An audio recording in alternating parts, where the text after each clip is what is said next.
Yes, mga galamay, buntag ka natong tanan og welcome diri sa itong panaguban sa itong tulumanong usapang agrikultura kauban ninyo Armando Feniquito mga igala. Yes, mga igala.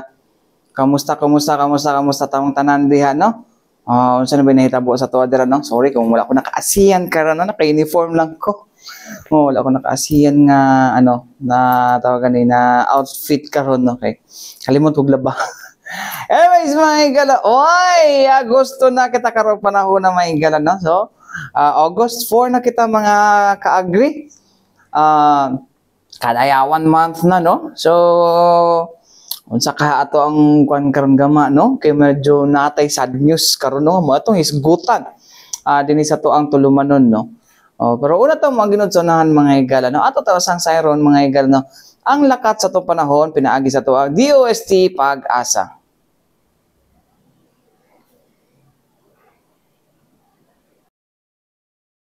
So, mo ito mga igala, no, atong lakat sa panahon, karong adlaw, no. So, anyways, mga igala, bisa kung sa paman ka good ang atong panahon, no.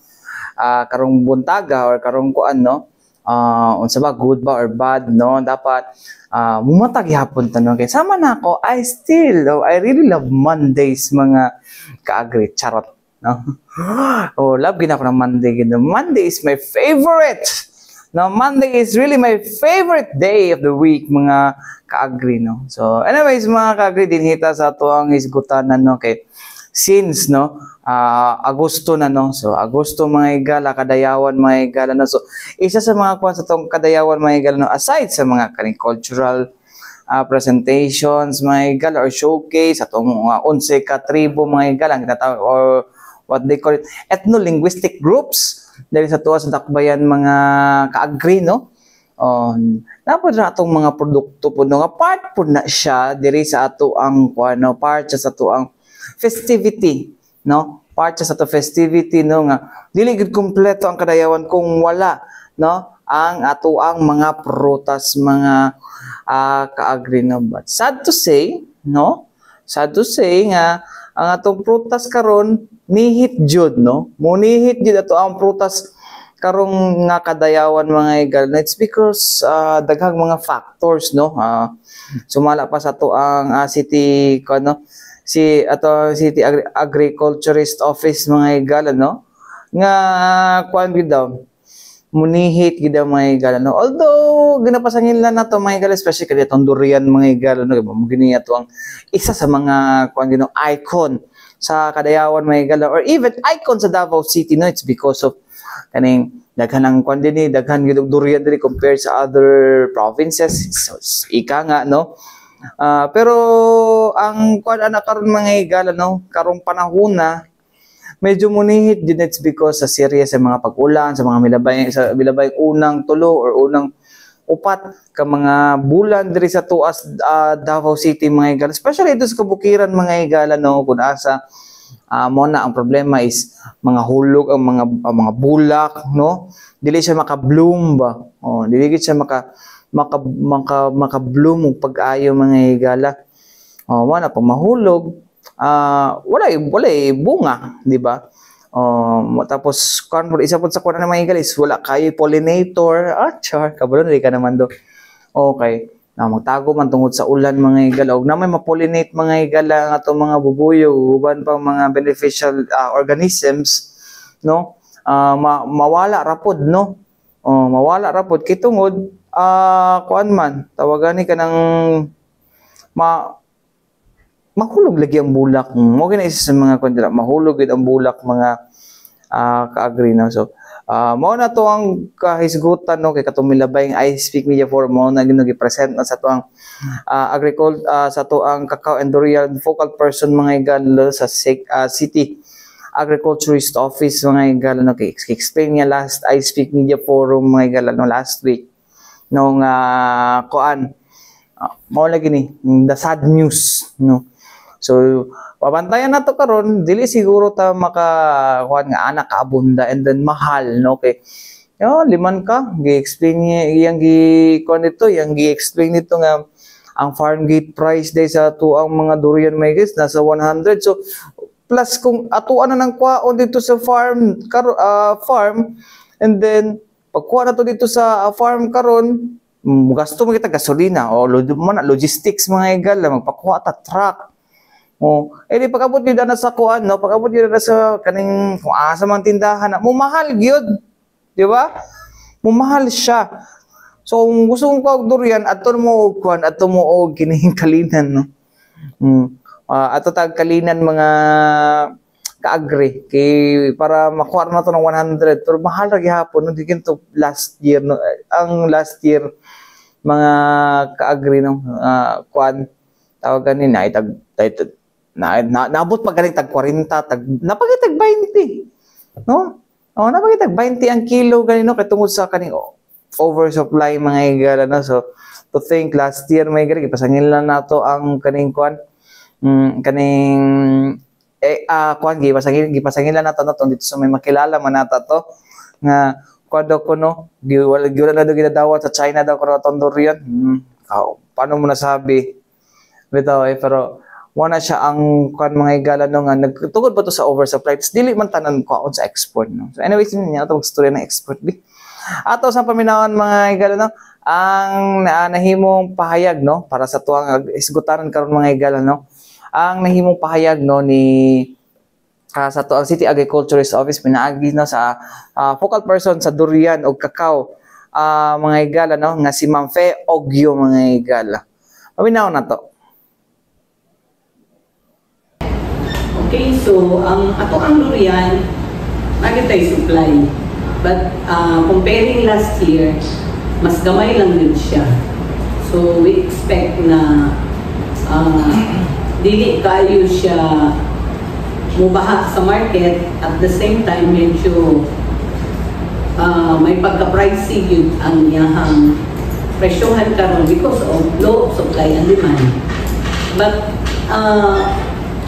we expect na most probably until March next year natay available supply because sa niagi manggod nga taas nga production last year murag ang ato ang tanong na siya crop removal nga nahitabo so murag sa iyahang cycle sa iyahang production daghan ang punuan na dili kumunga and to think nga sa mga nangagi nga bulan taas kaayo ang ato ang rainfall.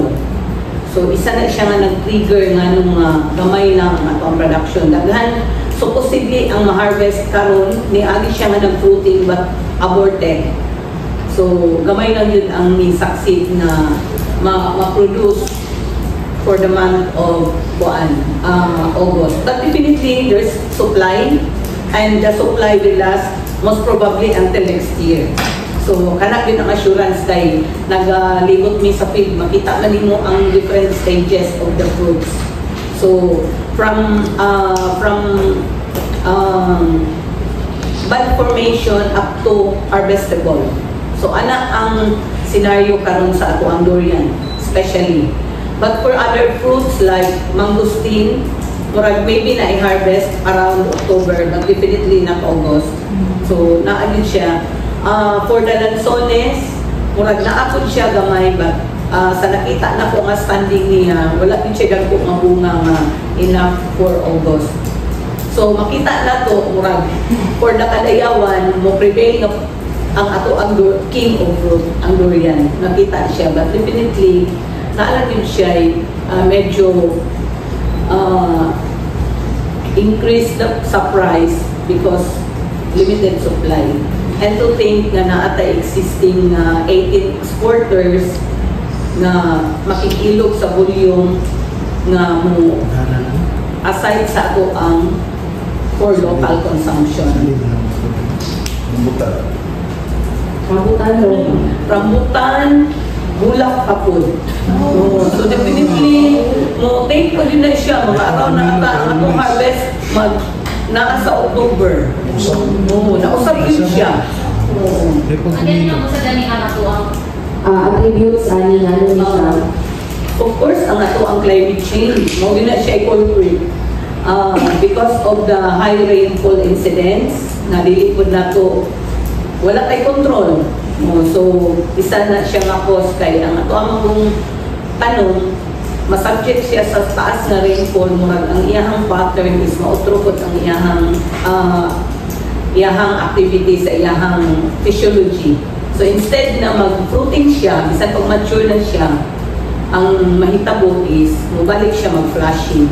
So definitely, because ang dala mong food sa ulan is nitrogen, so initiate siya of flushing sa mga tanong, definitely mahulog ang bunga. So muna siya ang physiological scenario sa ato ang mga tanong. Dagdag na luya, ma'am. Sige, but still, no, doon na yung supply. Yes, I supply. Dapat mo tayo other na fruits. So, ang nakita ako karon na daghan na marang, na santol, na guyabano, na nangga. So, that's the time siguro nga i-explore na to. Ang saging na to, barato kayo. So, isa na pwede na to siya nga kuhaan. Kana siguro akong i-festival. Or kana diyan mo. Una akong banata ng kahon. Actually, nutritious din diyan kayo ang saging. So, sana siya ang magdili kayo na mag-inatagaan ang priority. But for now, dako kayo ang ato ang production for banana. So, you can take the opportunity na kana ang ato ang lampakan. Sa pricing mo, kung low ang kuwanda? Karon murag medyo kuan yun siya, farm gate price kung sa kuyat ka na sa 100. So other varieties mag-range na siya 60 to 80. Farm gate price pa lang. So expect nga kung maabot na siya dito sa downtown, times to din na iyahang amount because of the logistics and other costs nga i-incur sa insaang Manila. Murag ang naay regulated nga presyohan, murag kani siguro na sa ato ang mga groceries, murag kana controlled by DTI. Pero ang sa ato ang sa presyo nato sa farm gate or sa kanang mga produkto nato sa mga farm produce, wala pa din nag-regulate ana nga kuan. Sa amo ang level dili ko na mo siya ma-regulate. Murag wala po na sa amo ang mandate nga kami ang mo-regulate sa presyo kay ang amo murag ang amo naanyod ni into production. So kana ang ma-address na mo siguro it could be point for legislation nga kung unsa bay dapat nato i-prioritize para ma-address po nato ang concerns ato ang mga consumers kay ang kanto lang mga process ng commodities ang naay control sa prices. Pero ang sa farm produce, wala.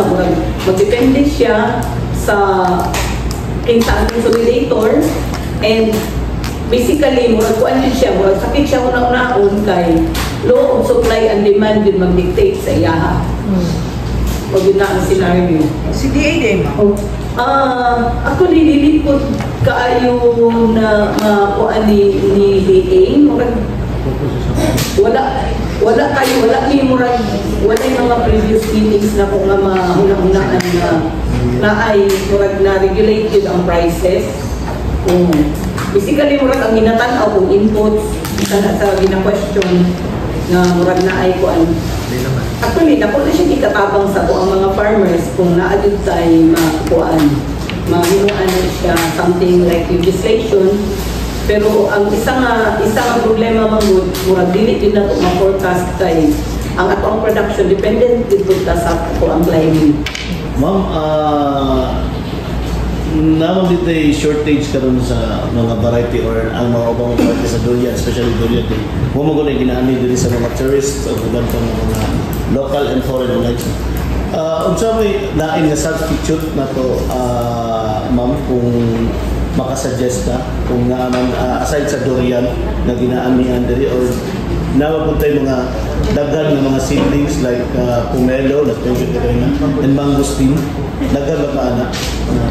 Actually, naapaan ng pomelo, naabot na. Ang karon lang, wala problema, standing crop ng ato ang mga klase-klase ng prutas. Ang pinaka-critical lang yun is, ang season na wala ning tulong during nakadayawan. So, as I mentioned earlier, ang available na tudo na ang durian, but we can explore. Like ang mga Taga-Luzon, gusto nila ang marang. So, available ang marang. So, pwede na nato. Ang jackfruit, ang jackfruit is mas barato and dili mo din ma-discount ang iyang nutritional value. Then we have also saging. And karon kung makita nato sa market, daghan pud ang mangga pero medyo taas-taas po siya ang price. So naay mga depende sa grading, naay mga medyo barato. Pero murag ang mangga manggod, mas shorter siya o time duration sa iyang harvest. So dili siya ma-prolong, mas ma-prolong ang pomelo. So kana ang mga prutas available na siya nga pwede na to. Murag ang basically mawala yun sa senaryo karon nga dili yun nato siya makita for August. Kana yung lansones o ang rambutan, mangustin o kana sila. Ma'am, of course, na-mention nato na durian nato will be available yapon but not to what we are expecting na abunda. Ano ba tayo number or like pila ka buok lang bang na sa kung na-expecting ma'am na makuhaan na to for the August season, considering na na-mentioning earlier that napatay mo kami ng export. So are we expecting na kanin mo na siguro din mga class A ako ang hiya during the festival? Kung comparing na to last year, gamay lang din ang ato ang volume karon. So dili ko makahatag og exact figure kung estimate as to volume kay murag first week pa manggod sa first week pa going to first week of August pa. So usually ang ato ang planting pud sa durian is naka siya. Ang iyang ripening is according to elevation. So doon na sa mga existing area na ay harvestable pero dili siya mo timing because ang gina-harvest during August time is na sa lower elevation. So ana ang dagan sa ato ang fruits. So dili nato siya murag makwintada nga wala pa gyud nato actually nakuha na nga kung ingon ta nga mo harvest karon ang tubok area pila man gyud iya ang volume tanan nga makuha ani kay isang mingon ta nga low elevation sila like tubok district lain-lain man pud siya og elevation range dili tanan sila uniform. So yun ana ang dagan. So isa na siya nga factor nganong mamutaas mo prolong ang ato ang harvesting season. So ana ang kuan. Ma'am, kanina sa since na-mention niyo, how about our mga neighboring areas na mag-expect na siguro durian from them para siguro to kapal kung baga ito actually kung murag mga previous years murag nadugan ang Davao City mo import to neighboring provinces. Karon murag same scenario ta. So maliit na kung ang Kidapawan na ba sila'y mahitabo, mapahigayon na inahapong murag, isa na inahap, murag Harvest Festival nila.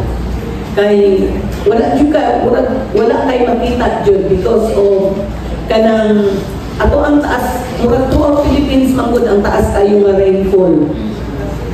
Then, kung tanaw na to, ang mga prutas na alam din majority na siya sa Region 11, sa Barn, kaning mga dulo lang sa tuwa, and so Sargent. So, kada sila tanan ng mga area, wala pwede produce kayo na kadagan. So, nasa na ako. Na-mention niyo nga ang Kidapawan, nag-expect na po pwede ba mga aside from Kidapawan po, are there any LGUs or areas that we are expecting pwede na mga mag-durian from them? Actually, kita mo din ang pinakadako production sa Davao Region. Pero throughout Davao Region, wala din tayo wala pa. Pag-ulang ko nag-agi banda sa may De Oro. De Oro is one also kanang pinakadako nga producing area pero wala ko nakita kayo mga prutas. Mas daghan dito murag nakita na ko along the highway ng mga displays is nangka. So as to durian and kaning typical na fruits during Kadayawan, wala po. Mentioned earlier na one of the reasons na loaded ang pag-supply ng durian natin is nag-ailong ang mga nag-export. So, mga ilang tons na po ba so far since the north or pagsugod ng year? May ilang tons na this year. Actually, na may harvest na nag-fall siya January, February. So, based sa PQS na data na nakuha na, around naka-deliver pa for January and February around almost 40 tons na durian for export. So, na ang delivery. And ano lang, nakita ng ihapon tao supply. Since murag, ang ato ang season sa durian, wala din siya na murag, dili na din siya maputol, halos all year round na ay kay bunga. Because of the different elevations at the same time, murag gamay lang na trigger sa tanong, pwede siya nga mo initiate o fruiting. Pero, isang indication, isang murag impact is wala kay major production season. So, ang nahitabo. So, mga ka-agree, no? Ang nahimong pahayag, no? O mga tubag sa pangutana, no, ni Ma'am Fe o yung mga higala, no? Ang cacao and durian focal person sa ito ang Davao City Agriculturist Office. Mga lagi ito, no? One thing nga ako ang nakuha na pagting-ulan mga higala, no? Dali na matagak ang bulak yun mga higala, no? Pag labi nagkusog-kusog nga ulan, dali na matagak ang bulak, no? So, remember na ako itong nag-team building me diri sa mga opisina, no? Dito to sa melon production, mga higala. It applies the same principle, no? Same principle na dapat control ang imong ang tubig imong ihatag sa imong prutas. No, dili mo pasobrahan, no, kay dugay kay na siya no, dugay kayo na siya mauga, no, and dili tanan makuha gitanan sa kaning mga makuha tanan sa imong tanom, no. Especially ang nahitabo manggod, no, pag kuha na mga higala, no, although makuha sa roots, how about si imong si imong dahon, how about si imong mo na nga kinahanglan gamay ra pud ang namo na nga naiuban mga tanom, no, nga marag gina-control nila, no, na asli kaning ginatawag na tama ba ko, hydroponics, no. So para to sa mga no. So sa hydroponics control mo tas gamay lang moisture ang kailangan mga higala sa tanom. Kung ako nagkamali, and wala ko nakalimot sa itong mga ipangtudlo din sa tuwa diri sa usapang agrikultura. So pag ana man gud mga ka-agree, no, na sobra ng ulan, no, especially kanina sa mga bulak yun, importante gud nga no, importante gud nga makabuka or makabloom gud yung bulak gud mga ka-agree, no, kay para natay durian, no, natay mga prutas yan dapat actually may gala lansones, wala tay mangustin, wala tay daw or naaman pero limited lang ang ato ang supply, no, tungod lagi ani ato ang no, tungod na lagi ato ang kaning serye sa pag-ulan dito sa kabukiran mga ka-agree. Pero well, kung naka-observe mo last year mga ka-agree, no, balik na siguro ako ni kaganiha, no, na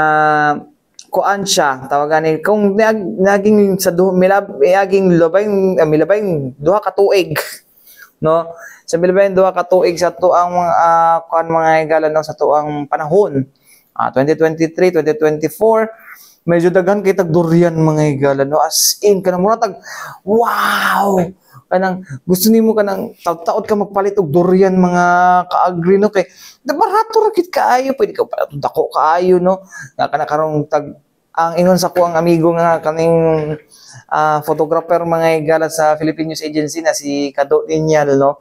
Siya magini ato dito sa dito sa may Magsaysay Park mga higala.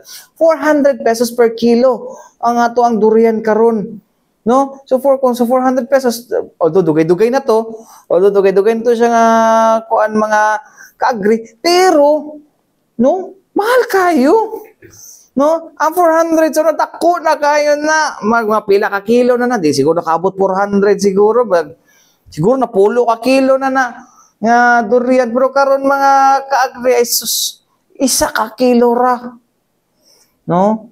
Pero ana si kuan na po daw to yung interview dito nga si Idol Kado mga kuan mga ka-agree, Karang kugihan gali siya mangutana dito, no. Naa daw gihapoy mamalit. Oh, of course, especially turista nga gusto mo try og durian, no. Ala na magpaabot pa sila, no? Magpaabot pa sila og kaning season. No, hindi siyempre lang na i-grab ang opportunity kauno nilang durian dinhi mismo sa Davao. Lumahal lang yun, no. So mo na siya mga higala it's kuan na siya tawag na tong kanang supply and demand, no. Gamay man ang presyo, mutaas gid ang gamay man kung gamay man ang supply, mutaas gid ang presyo, nya taas ang demand, di mo especially karon kadayawan, no. So mo na isa sa mga kuan mga higala, no, mo na isa sa mga kuan na to, no, tapos kanang ginaagian karon well dili lang na sa durian, sa tanang mga kining fruit bearing trees, no. So sadly ana gyud na to ang kwan. And aside from that mga kaagri, no, ang isa ginapasangil nato, no, kay tungod na una China karon dili ang pagnihit sa supply karon sa durian mga higala, no. I think I find it illogical if you blame it to the exporting mga higala, no, of our durian mga higala sa Egypt or sa China, no. In the first place, ginapilian, no, na quality control ang ginabuhat sa to ang mga exporters, no. And naray mga particular na mga